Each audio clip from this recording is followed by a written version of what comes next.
Assalamualaikum warahmatullahi wabarakatuh. Assalamualaikum warahmatullahi wabarakatuh. Alhamdulillahilladzi arsala rasulahu bil huda wa dinil haqq liyudhhirahu 'alad dini kullih wa kafa billahi shahida. Fa inna ahsanal kalami kalamullah wa khairal huda huda Muhammad wa syarrul umuri muhdatsatuha fa inna kulla muhdatsatin bid'ah wa kulla bid'atin dhalalah wa kulla dhalalatin finnar. Kembali bersama saya dan Buya Risman Mukhtar, Wakil Ketua Pimpinan Majelis Tabligh Pimpinan Pusat Muhammadiyah dan Wakil Komisi Dakwah Majelis Ulama Indonesia. Kali ini tentu kita ingat kalau pernah masuk ke Facebook ataupun membaca flyer yang tentunya ditulis oleh saudara kita, sahabat kita, bahkan teman kita, sahabat kita, tujuannya baik, menurut mereka itu sangat baik karena ingin memberikan penjelasan terkait dengan istilah-istilah yang biasa beredar di tengah-tengah masyarakat Islam.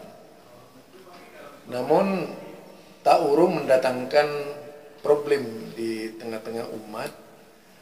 Istilah-istilah itu seolah-olah menjadi bumerang bagi mereka yang buat flyer tadi. Ini tujuannya bagus, yaitu ingin mengangkat dakwah Muhammadiyah. Tidak salah dari tujuannya. Tapi karena medianya salah, sehingga tidak sampai juga kepada tujuan yang diharapkan.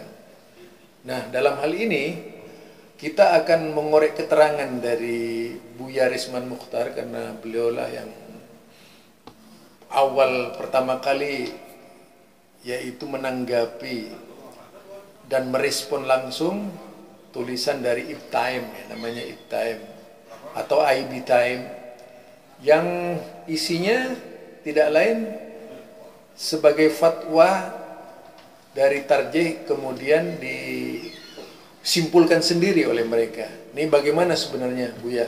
Perlu dijelaskan, Buya. Silahkan, Buya. Oke, terima kasih. Assalamualaikum warahmatullahi wabarakatuh. Alhamdulillah, wassalatu wassalamu ala rasulillah wa alihi washabihi wa ba'd. Pak Abdul dan rekan-rekan, teman-teman, sahabat di mana saja, kita membicarakan ini dalam rangka sebetulnya ingin memberikan klarifikasi supaya ada statement yang kemudian dipublikasi melalui sebuah flyer ya yang berlambang Muhammadiyah, yang di atasnya itu adalah Muhammadiyah tidak suka mempersempit agama. Kemudian ada 5 poin yang dijelaskan di sana. Yang dibuat statementnya: 1, Muhammadiyah menganjurkan dan tidak melarang penggunaan akal dalam Al-Quran dan Al-Hadis. 2, Muhammadiyah tidak mengharamkan musik dan nyanyian. 3, Muhammadiyah tidak melarang perayaan Maulid Nabi, peringatan hari lahir maupun upacara bendera. Kemudian yang keempat, Muhammadiyah tidak menganjurkan pemakaian celana di atas mata kaki. Yang kelima, Muhammadiyah mengutamakan prinsip menutup aurat dalam pakaian bagi muslim-muslimah dan tidak mengharuskan model tertentu sebagai pakaian syar'i. Nah, ini sebetulnya secara sepintas pernyataan-pernyataan ini tidak bermasalah ya. Tetapi kemudian ini bisa menjadi masalah ketika ini difahami secara tidak benar. Nah, dan ini kemudian kita mencoba melakukan koreksi sebenarnya seperti apa yang dimaksud oleh Muhammadiyah gitu. Bahwa kemudian Muhammadiyah tidak suka mempersempit agama, dan itu sudah jadi prinsip bahwa memang Rasulullah SAW itu berpesan, beliau mengatakan adinu yusrun yasiruh la tu'asiruh, agama itu mudah dan mudahkan dan jangan dipersulit. Dalam Al-Quran juga Allah mengatakan yuridullahu yusra wa la yuridul usra. Allah mengendaki kemudahan dan tidak mengendaki kesulitan. Malah dalam Al-Quran juga ada dalam satu ayat dikatakan wa ma ja'alaikum bid-dini min haraj.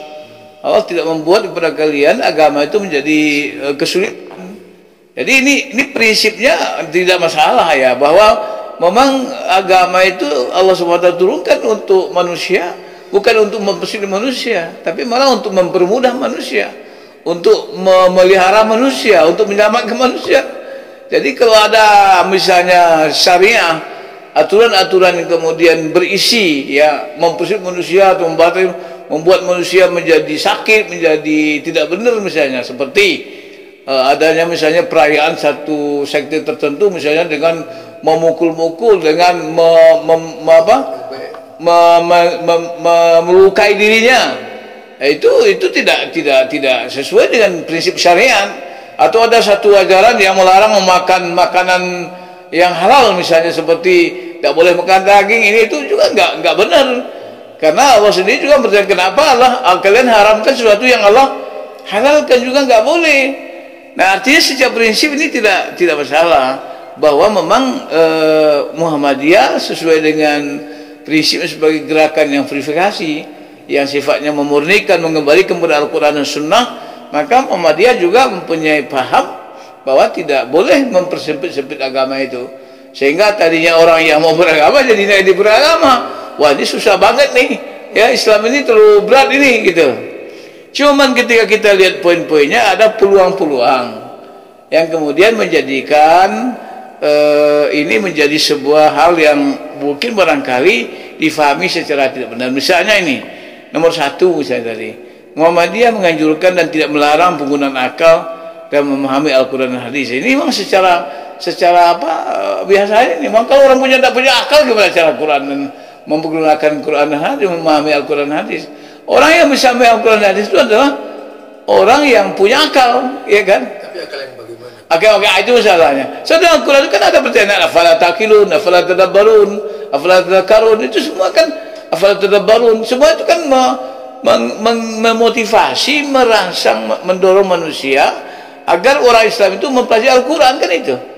Tapi kemudian ketika itu menjadi sebuah statement, penggunaan akal itu dalam memahami Al-Quran Sunnah, itu ada kesan bahwa seolah-olah tidak perlu kaidah-kaidah yang lain, yang lain. Artinya bisa secara bebas menggunakan akal untuk memahami Al-Quran Sunnah. Ini yang kemudian ya seperti kita tahu, majulah manusia, salah satu alasannya kenapa mengharamkan liberalisasi itu adalah karena salah satunya itu ya, artinya mempergunakan akal dalam memahami Al-Quran dan Sunnah itu. Jadi Al-Quran Sunnah difahami dengan akal tanpa misalnya memperhatikan kaidah-kaidah atau aturan-aturan yang lain. Inilah yang kalau kita lihat misalnya di dalam di dalam aturan pelarangan tahun 2005 ini, Majelis Ulama melakukan pelarangan mengharamkan liberalisme, itu salah satunya adalah yang dimaksud adalah memahami nas-nas agama Al-Quran dan Sunnah dengan menggunakan akal fikiran yang bebas dan hanya menerima doktrin agama yang sesuai dengan akal fikiran mata. Nah, ini yang menjadi masalah.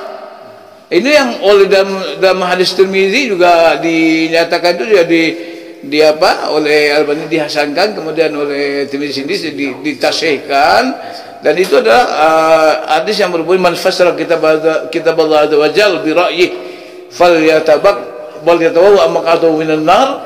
Itu sebuah yang harus menjadi perhatian kita, karena Rasulullah mengatakan barang siapa yang mentafsirkan kitab Allah bi ra'yihi itu dengan ra'yunya, dengan pendapatnya, artinya sesuatu yang diterima sesuai dengan akal fikirannya.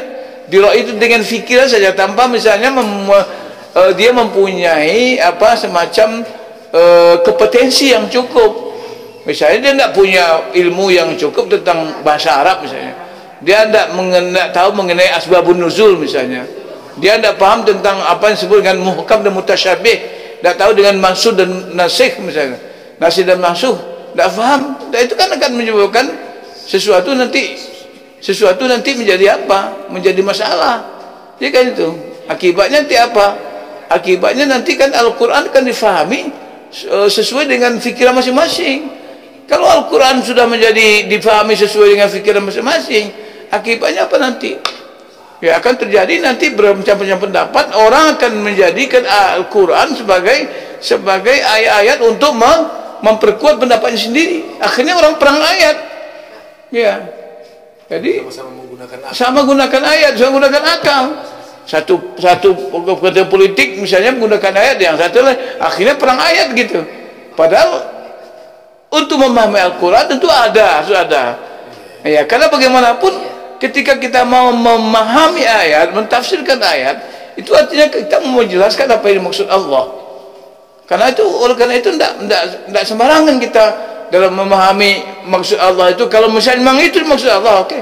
Kalau misalnya dilihat tuh Bu ya, di tafsir At-Tanwir ya, itu kalau kita lihat kan tidak ada tafsir At-Tanwir yang kemudian ditafsirkan menurut akal para orang-orang yang ada di tarjih itu, kan tidak ada di situ. Mereka menggunakan literatur semua itu, baru mengembangkan akalnya gitu, tanpa menyimpang nih. Ya. Jadi sekarang ini akal seperti apa sih yang diterima oleh ulama tafsir gitu, oleh kalangan mufassir? Akalnya seperti apa kira-kira yang pantas dan cocok untuk dikonsumsi oleh? Iya, sebenarnya begini Pak. Sebetulnya kalau kita mencoba dulu memahami ini wawasan dulu ya. Ada tafsir dan ada tadabbur. Saya sering menjelaskan. Kalau tafsir itu adalah menjelaskan maksud Allah. Maksud Allah dalam Al-Quran itu apa misalnya. Ini ayat Allah ini maksudnya begini. Ini biasanya pada hal yang memang ada mungkin hal-hal yang mutasyabih misalnya. Ya mungkin barangkali yang harus didukung oleh bermacam-macam penjelasan, oleh asbabun nuzul, oleh ayat-ayat lain, sehingga dalam Al-Quran itu sebetulnya memang para mufassirin itu sepakat bahwa tafsir ma'thurah itu tafsir ayat bil ayat. Jadi ayat ditafsirkan oleh ayat. Jadi tafsir ma'thur namanya, tafsir yang sangat terjamin itu, karena seperti ketika Allah misalnya mempertanyakan Al-Qaryah, wa ma adraka mal qaryah. Al-Qaryah, apa itu Al-Qaryah? Maka Allah menjelaskan Al-Qaryah itu lalu yauma yakunu fasil mabthus wa takunu jibalul imam. Allah jelaskan. Jadi Allah nanya tapi Allah jelaskan. Tapi kita juga misalnya satu ayat Allah terangkan. Ya, wa ma adraka mal qadri khairun min asyan. Itu artinya tafsir ayat bil ayat. Ada dalam ayat juga misalnya Allah itu mentafsirkan, dia menjelaskan dengan badal bayan, misalnya dengan menjelaskan pada berikutnya, seperti misalnya surah Al-Maun, failul lil musallin alladzina hum an salatihim sahun alladzina hum yura'una wa yamna'una al-ma'un. Ya Allah Quran berkata seperti Allah mengatakan orang yang melalaikan salat. Nah, siapa yang melalaikan salat? Lalu di situ jelaskan alladzina hum yura'un wa yamna'una al-ma'un, yaitu orang yang riya dan orang yang menahan harta yang bermanfaat. Jadi itu yang dijelaskan. Jadi artinya ada semacam tahapan itu. Jadi tafsir yang paling maksur itu adalah mentafsirkan Al-Quran dengan ayat Al-Quran, karena Allah menjelaskan sendiri apa yang dikatakannya dalam Al-Quran. Jadi tidak. Yang kedua, tafsir dengan sunnah, dengan hadis. Jadi karena memang Rasulullah SAW itu adalah diturunkan untuk litukhrijan nas, untuk minaz zulumat ila nur, untuk litubayyina linnas, untuk mentabyinkan dia, menjelaskan Al-Quran kepada manusia. Jadi Rasulullah punya otoritas, sehingga Allah katakan wa ma atakum rasul fakhudhuhu wa ma nahakum anhu fantahu. Kalau Rasulullah yang menyampaikan itu terima. Kalau Rasulullah kan in huwa illa wahyuha, ya. Artinya masih Quran. Jadi artinya kalau Allah mengatakan wa ma yantiqu anil hawa in huwa illa wahyuha, artinya ada prinsip yang kita pahami bahwa ketika Rasulullah SAW menyampaikan sesuatu itu tidak akan pernah bertentangan dengan wahyu. Maksudnya itu artinya substansinya adalah daripada wa ma yantiqu anil hawa wahyuha itu artinya apa yang disampaikan Rasul itu pasti tidak akan bertentangan dengan wahyu diwahyukan Allah SWT. Maka oleh karena itu ada Bu ya. Jangankan sampai akal Bu ya. Di hadis Nabi itu disebutkan idza atakum anni fa'ariduhu ala kitabillah. Apa yang datang dariku cek dulu dengan kitab Allah. Wa in wafaqa bi kitabillah fa ana qultuhu. Kalau itu sesuai dengan kitab Allah, itu aku berkata itu. Fa'illah falam aqulhu ana. Jadi kalau tidak berarti bukan aku yang berkata. Ini artinya kan begini. Rasulullah sudah memprediksi bahwa Islam itu akan panjang sampai zaman dan ada klaim-klaim hadis kan. Dan itu salah satu dari cara menguji hadis. Ya, menguji hadis apakah walaupun secara sanad hadis itu sudah sahih berdasarkan katakanlah menurunkan teori-teori ilmu hadis, itu sudah sahih, sanadnya riwayatnya sudah kuat semua, tapi ketika isinya ta'arud dengan Al-Quran maka ditolak hadis. Ya, itu ada. Jadi itu Bu ya, lagi Bu ya, mungkin lebih ini Bu ya. Al hadis sahih man salima lafduhu min rokakatin wa salima maknahu min mukhalafati ayat. Ya. Jadi dia akan kalau dia benar itu, kalau dia sahih artinya itu tidak bertentangan dengan Quran. Dan karena itu walaupun itu ada hadisnya ada nih, tapi ketika hadisnya itu misalnya walaupun sahih tetapi bertentangan ta'arud dengan Al-Quran, maka konsekuensi logisnya kita harus menolak hadis ini karena dimungkinkan ada distorsi. Apalagi pencatatan hadis kan selalu belakang. Sudah berantainya itu sudah apa? Ini dari segi teori informasi yang sudah bersambung apalagi. Jangankan dari tahun ke tahun, dari abad ke abad, dari orang ke orang saja itu bisa berubah. Maka oleh karena itu ukur sahih hadis itu adalah Al-Quran. Itu. Jadi artinya tafsir bil ma'thurat. Ya, maksudnya itu adalah Al-Quran itu tafsir dengan hadis. Kemudian ketika misalnya dalam hal tertentu tidak ditemukan penjelasan Al-Quran dan hadis, karena ayat Al-Quran itu juga menyangkut tidak hanya masalah-masalah fikih, masalah-masalah yang masuk akidah, ibadah yang sifatnya, tapi ada ayat yang berkaitan dengan kauniyah, dengan alam, dengan ilmu, dengan sesuatu yang menyangkut katakanlah misalnya geografi, geologi, yang menyangkut dengan masalah biologi manusia.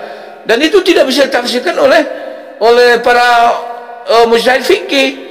Nah, itu yang tahu cuman misalnya soal kesehatan, soal misalnya ketika Allah mengatakan kami jadikan kamu di nutfah menjadi alaqah menjadi mudghah menjadi izama, dan kemudian fakazna izama lahma fatabarakallahu ahsanul khaliqin. Itu semua kan harus ditafsir ahlinya. Harus tafsirkan oleh ahlinya, tidak bisa sembarangan juga. Kedokteran ada yang misalnya menyangkut dengan misalnya tumbuh-tumbuhan. Ketika Allah mengatakan Allah yang menurunkan air dari langit, walladzi anzala minas samaa'i ma'an fa akhraja bihi minats thamarati rizqan lakum, bagaimana proses air kemudian menjadi tumbuh kemudian nanti melahirkan buah-buahan, tumbuh-tumbuhan itu seperti apa? Dan artinya gini apa? Al-Quran itu harus ditafsirkan, difahami oleh banyak latar belakang ilmu pengetahuan. Tidak bisa hanya oleh orang ahli hukum saja. Ayat-ayat hukum itu tidak begitu banyak dalam Al-Quran. Allah banyak bicara tentang art, tentang bumi, tentang langit, tentang macam-macam itu harus difahami oleh banyak keilmuan kalangan ahli. Oleh karena itu tidak bisa hanya dengan akal yang dalam arti terbatas, biro'yih itu. Yang biro'yih itu artinya dengan pendapatnya, sesuai pendapatnya itu. Itu oleh Rasulullah itu adalah orang yang mentafsirkan Allah sesuai dengan pendapatnya. Artinya Al-Quran cenderung hawa nafsunya. Iya, hanya dengan sesuai dengan hawa nafsunya. Makanya justru itu disyariatkan oleh Rasulullah itu dalam Al-Quran dikatakan, "Idza qara'tal Qur'an fasta'iz billah." Kalau kamu mau baca Quran fasta'iz billah, maka hendak berlindung dengan Allah daripada godaan syaitan. Karena isti'adzah itu bukan auzubillah. Ada juga orang baca auzubillah tapi lagi digoda syaitan. Ta'awuz itu adalah cara meminta perlindungan, tapi yang dimaksud Allah sih isti'adzah itu isti'adzah artinya berusaha untuk menjaga diri kita agar sampai pikiran kita dia dipengaruhi oleh setan, sehingga Al-Quran itu difahami sesuai dengan kemauan-kemauan kita pribadi. Begitu banyak orang baca auzubillah tapi setannya juga banyak. Setannya mulai baca aja auzubillah, setan masuk. Artinya ada kebanggaan misalnya, kan masuk setan namanya itu. Lagi baca auzubillahi minasyaitonir rajim dengan bawahnya bawa setan. jadi itu oleh karena itu tidak bisa sederhana, harus dengan penjelasan. Dia tidak bisa mengatakan Abu Muhammadiyah menganjurkan kemudian tidak melarang menggunakan akal fikir dalam memahami naskah Al-Quran. Nanti kemudian khawatirnya kita orang dengan sembarangan menggunakan akalnya untuk memahami Al-Quran Sunnah. Pertama berkaitan dengan akidah, berkaitan Ya, dengan akidah, dengan ibadah, dengan hukum. tak perlu itu Ya, akal-akalan. jadi memang kalau saya pribadi, saya sebetulnya tidak cocok, tidak sesuai dengan ketika orang membuat Al-Quran menjadi sesuatu yang sangat sakral, sesuatu yang utopia, sesuatu yang tidak mungkin difahami oleh apapun. Sedangkan Allah Taala tidak pernah, untuk orang banyak Allah tidak pernah menyuruh tafsir itu. Tidak ada dalam Quran itu tidak ada satupun kalimat tafsir. Tidak ada afala tafassaruna Al-Quran, tidak ada. Al-Quran yang ada itu afala tadabburuna Al-Quran 2 kali. Artinya mentadaburi Al-Quran beda dengan mentafsir Quran.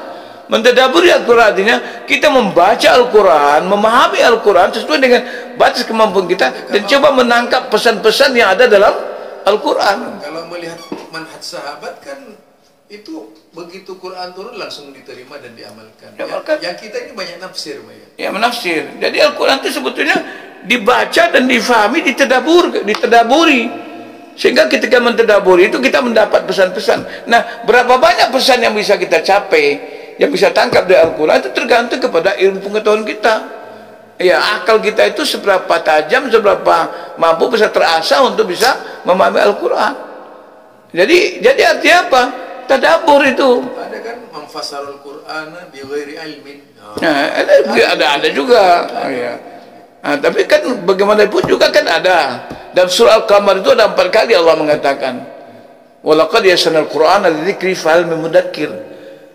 Kami sudah mudahkan Al-Quran untuk dipelajari, untuk jadikan pelajaran, untuk difahami. Kenapa kalian tidak mau belajar? Artinya apa? Di satu pihak ada aturan-aturan.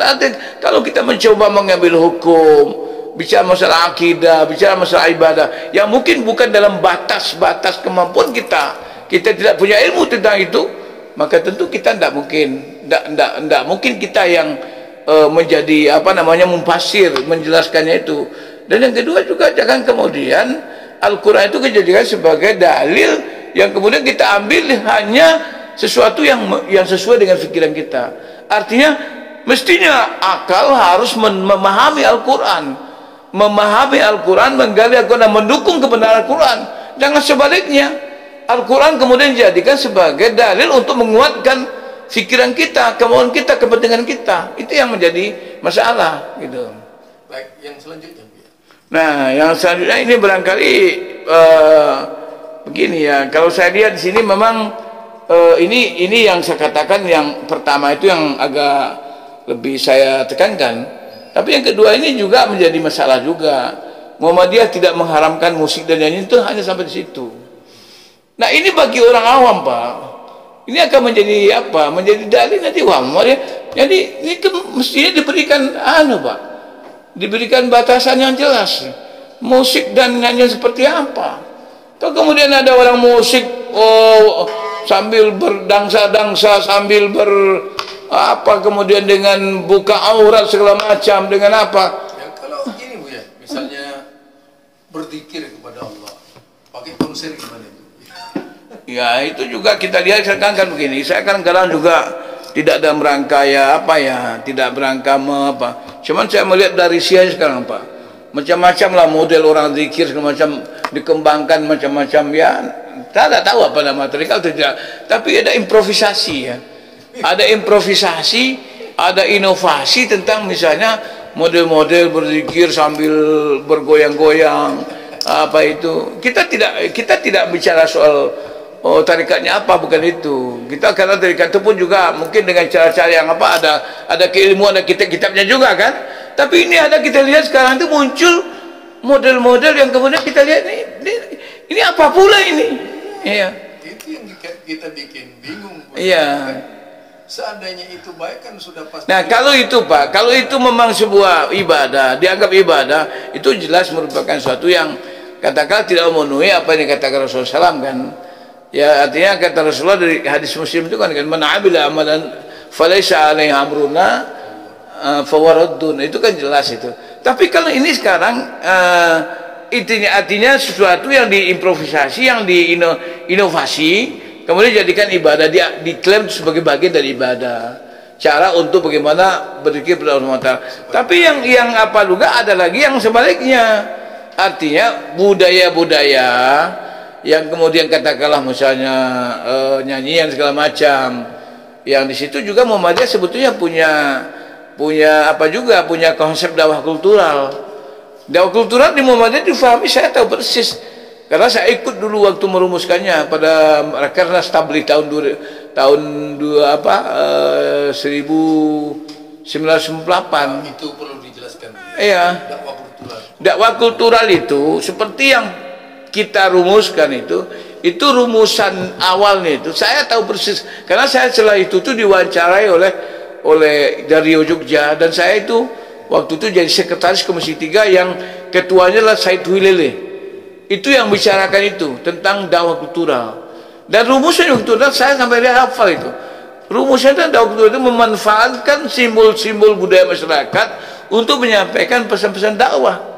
Jadi artinya simbol-simbol budaya masyarakat itu yang barangkali mungkin satu tempat itu ada di Jawa wayang misalnya, atau apa, atau di Minangkabau ada saluang macam-macam, ada itu kemudian dijadikan sebagai sarana media untuk menyampaikan pesan-pesan dakwah.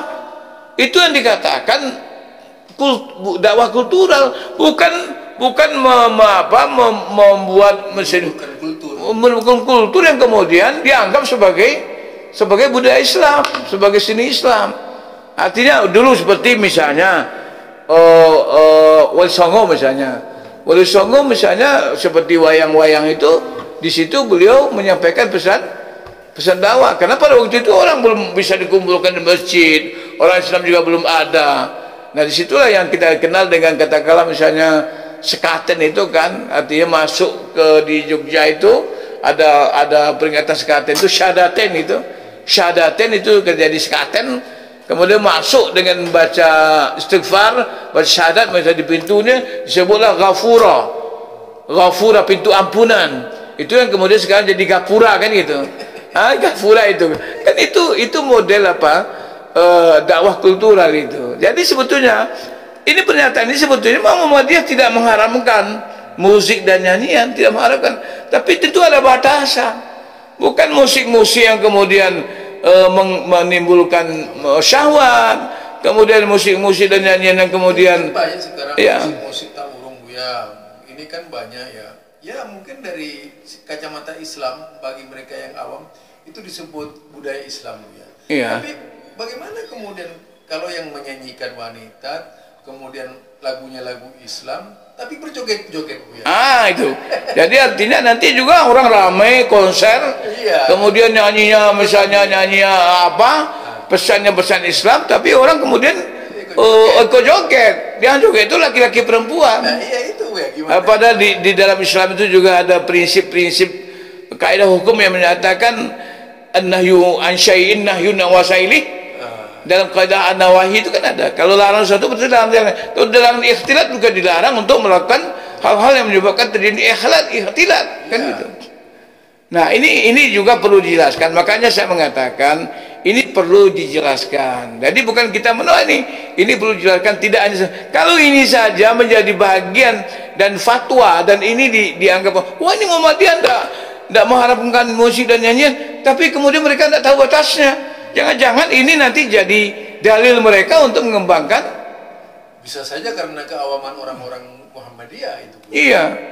Kemudian yang ketiga itu, Muhammadiyah tidak melarang perayaan Maulid Nabi, peringatan hari lahir, milad maupun ucapan memang tidak ada satupun di tarjih itu memang kita melarang milad itu, nggak ada Maulid Nabi. Ini Bu ya.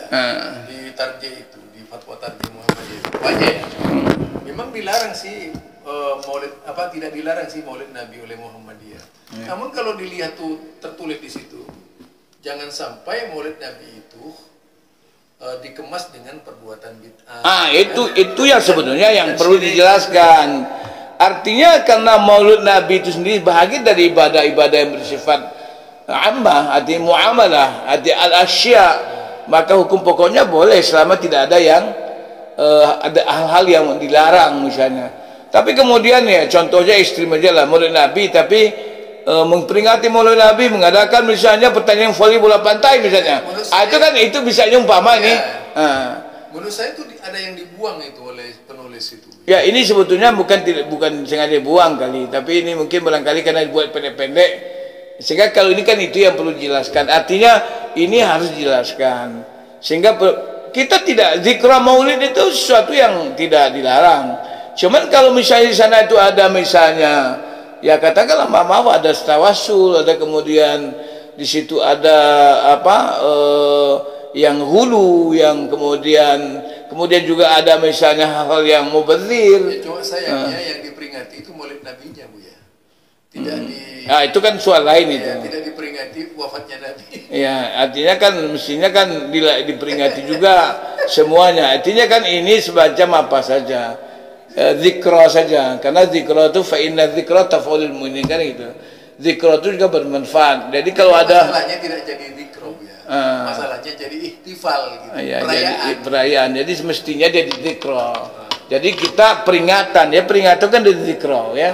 Jadi kalau sebetulnya kalau sini juga semestinya juga ada tidak melarang perayaan. Jadi memperayaan dengan peringatan berbeda. Saya juga tidak tahu itu. Kalau perayaan yang diberi rekomendasi dia itu peringatan ya. Kalau peringatan maksudnya zikra. Ya, kalau perayaan yang ditarik memang maulid itu dibolehkan tadi, cuma ada syaratnya tidak syirik, tidak kemudian yang kedua, Muhammadiyah ini, Bu ya, kalau kita lihat tuh di tarjih, Bu ya, tuh dengan jelas menyatakan bahwasanya kitab Barzanji, kitab Ad-Diba, kitab Syaraful Anam yang banyak ditulis keutamaan-keutamaan syair dan salawat di dalamnya itu penuh dengan kesyirikan. Itu masalahnya, Bu ya. Sekarang kan istilah maulid tuh mirip Bu ya. Mirip ritual gitu. Ya. Ritual gitu. Ya, jadi persoalannya itu adalah memang bukan pada peringatan maulidnya, tapi pada acara-acara katakanlah acara-acara pendukungnya gitu. Yang kemudian ini yang perlu dijelaskan bahwa zikra maulid Nabi itu jelas tidak apa. Kalau itu ceramah, ya kan tidak mungkin nggak ada Muhammadiyah misalnya melarang ceramah. Tapi ketika misalnya itu sudah dilakukan dengan berbagai cara dan dianggap itu sebagai bagian dari ritual kan bagaimanapun yang namanya ihtifal perayaan itu tidak akan lepas daripada seremonial dan ada ritualnya. Karena kalau perayaan tidak ada ritualnya kan tidak dianggap tidak punya isi kan. Sedangkan zikra adalah ceramah. Jadi oleh karena itu memang saya juga ingin sampaikan kepada teman-teman Muhammadiyah yang juga kadang-kadang terlalu konservatif ya. Wow, peringatan peringatan Maulid Nabi itu tidak ada, tidak sekedar itu. Boleh, kenapa kita peringatkan kelahiran sini dalam milad saja boleh. Iya, milad Muhammadiyah juga diperingati. Cuma saja Muhammadiyah tentu punya koridor, punya batasan-batasan yang seperti apa yang itu. Kemudian misalnya juga ada Muhammadiyah tidak menganjurkan pemakaian celana dan sembelih kaki. Ini juga sebetulnya saya rasa tidak perlu juga pernyataan seperti ini. Ini bisa apa ini? Buat apa kita buat apa ini? Sebetulnya begini, Bu ya. Itu kan tidak ada larangan di Muhammadiyah. Tidak ada larangan masalah yang mau isbal silahkan, yang mau ini juga nggak apa-apa. Jadi ini yang kadang-kadang saya pernah katakan, ini menjadi apa? Menjadi masalah. Misinya. Apa tujuannya? Mestinya kalau mau adil, di sini dibilang Muhammadiyah tidak menganjurkan dan tidak menganjurkan dan tidak melarang. Itu Buya pada waktu mengadakan acara kajian yang sering dulu tuh Buya yang sering Ustadz Reza yang jadi ininya banyak. MC-nya dulu acara apa itu? Yang biasa Mutakalah tabligh. Itu kan banyak dari alumni PUTM. Itu ada yang pakai celana cingkrang. Iya, saya pergi ke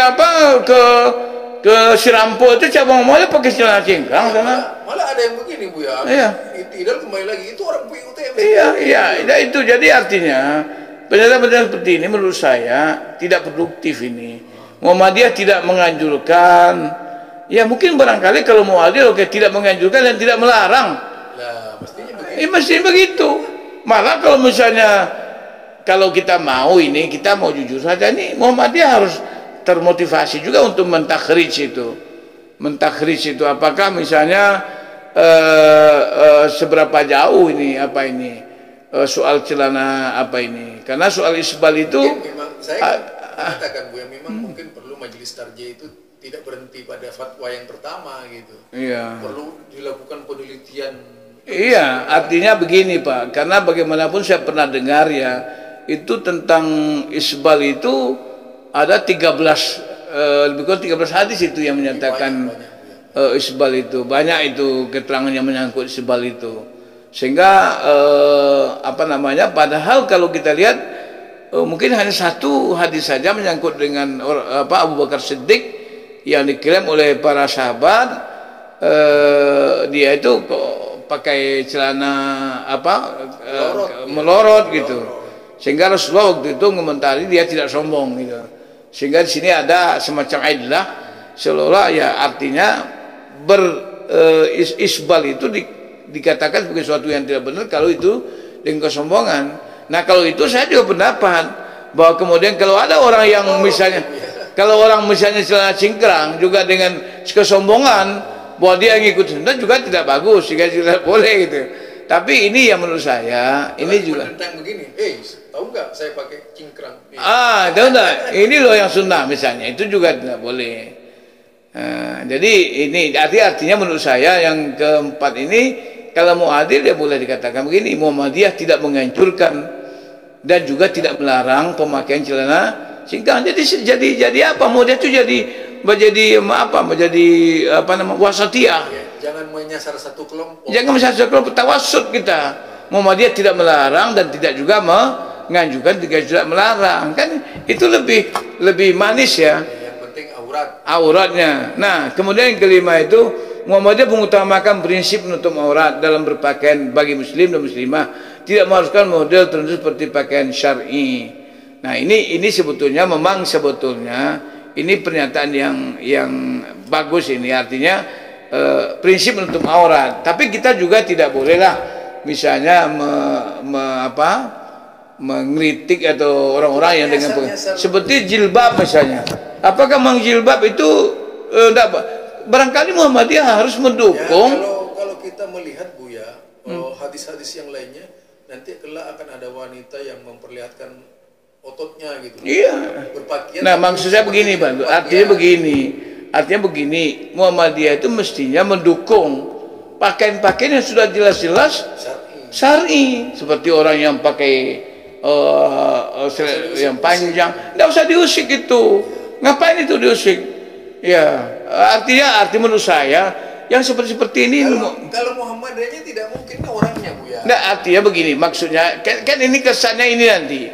Nah, ini yang kemudian menurut saya perlu oleh teman-teman adik-adik ini adik-adik kita ini yang di ABCTM itu adik-adik kita ini. Tolong ini diberikan penjelasan supaya nanti Muhammadiyah jangan kemudian dianggap sebagai termasuk jangan membimbing salah. Iya, artinya sesuatu yang kemudian ya seolah-olah kita menyasar satu kelompok tertentu, tapi malah kemudian satu hal kita tidak sehingga di masyarakat ada juga sekarang Pak semacam kesan seolah Muhammadiyah itu ketat terhadap Salafi. Seperti iya, sebentar dulu, ketat kepada Salafi tapi malah longgar sama sebelah gitu. Jadi itu kan kita tidak mau begitu.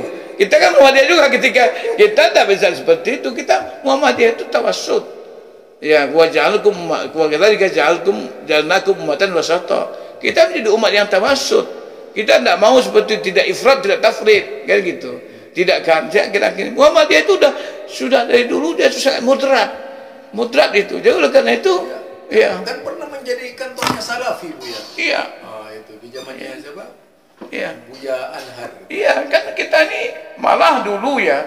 Dulu tuh ketika zamannya Pak Anhar itu zaman adanya kita dibantu oleh Iyatul Islami dari Kuwait itu yang dibantu oleh Arab itu kan Salafi aja. Irsyad, kemudian Persis, kemudian Muhammadiyah, itu yang dianggap kelompok Salafi di Rusia karena Kuwait itu. Jadi artinya apa?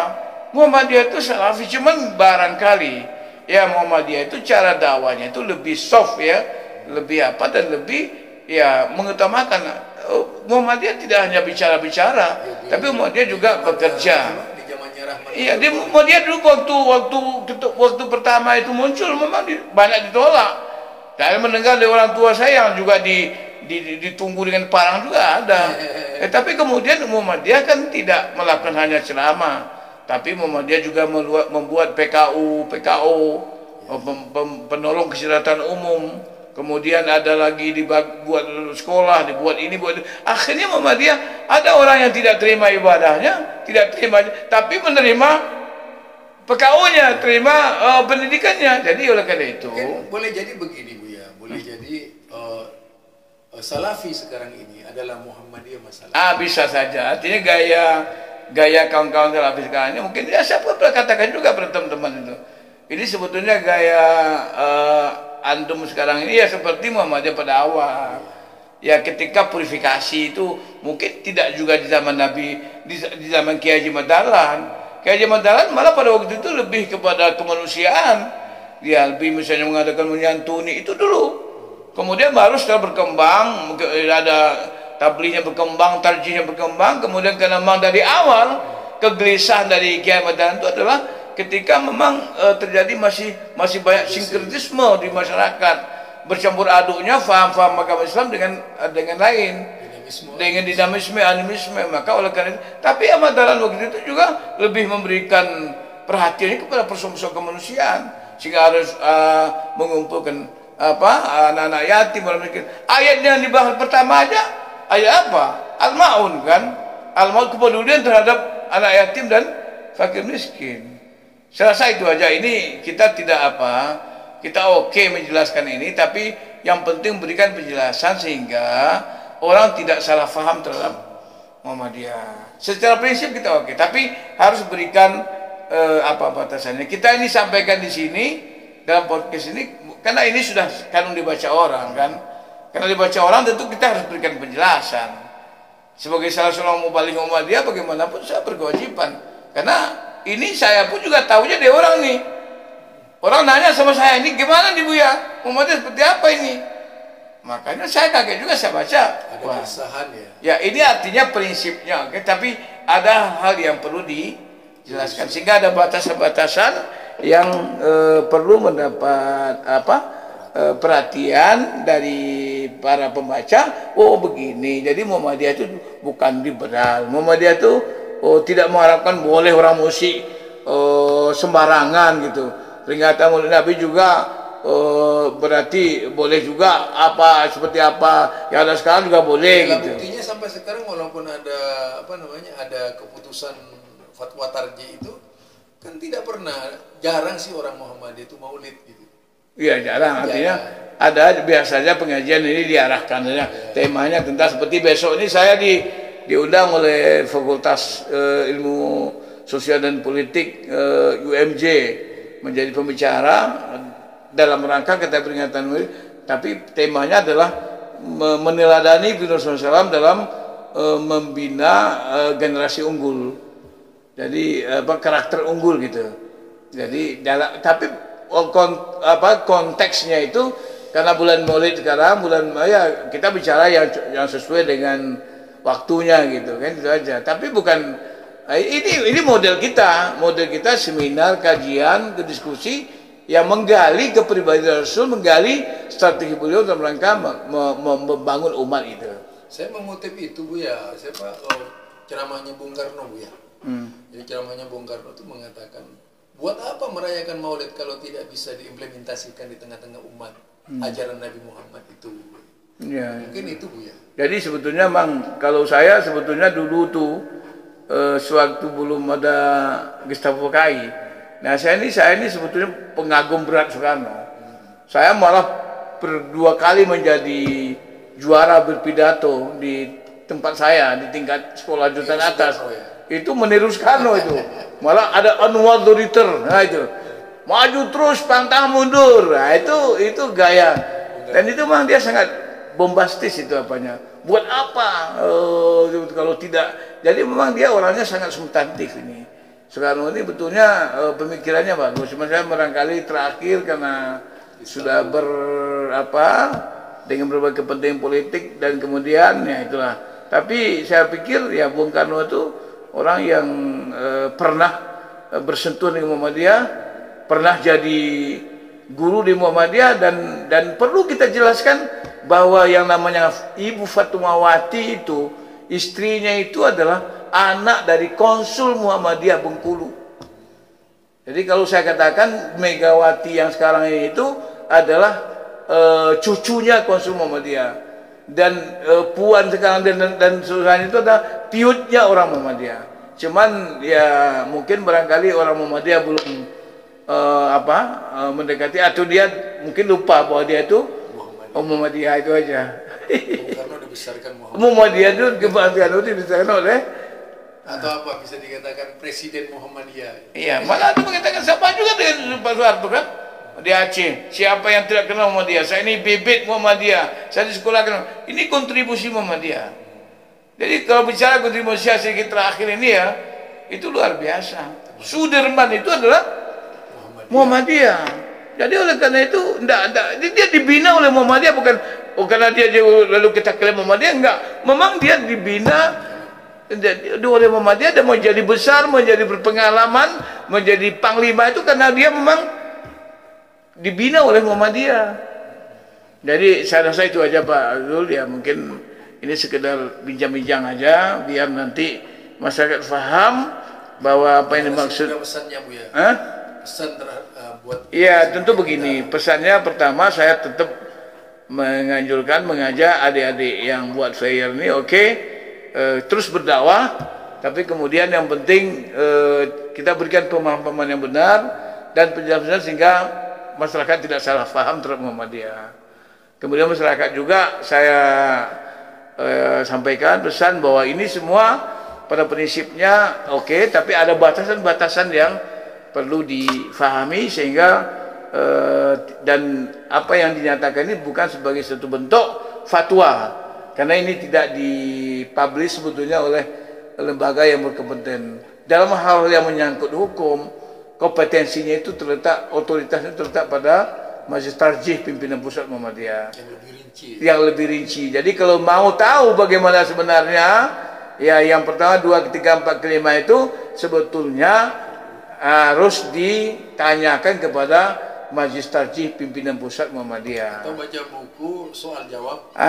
Masa itu di Muhammadiyah juga ada buku soal jawab apa itu yang diterbitkan oleh Suara Muhammadiyah juga itu. Ada di situ semua. Ada 8 jilid itu, boleh tanya itu. Jadi kalau mau itu di PP Muhammadiyahnya di Jogja ada. Itu kalau mau tahu bagaimana faham Muhammadiyah tentang berbagai hal. Oleh karena itu saya pikir ini bagus juga untuk merangsang orang untuk tahu dengan Muhammadiyah. Terima kasih. Saya rasa itu pernyataan saya. Mudah-mudahan ada manfaatnya. Nasrullah fatum qarib abasyirin mu'minin. Assalamualaikum warahmatullahi wabarakatuh. Waalaikumsalam. Demikianlah bincang-bincang kami dengan Buya Risman Mokhtar sebagai Wakil Ketua Tabligh Pimpinan Pusat Muhammadiyah langsung dari Menteng Raya 62. Wassalamualaikum warahmatullahi wabarakatuh.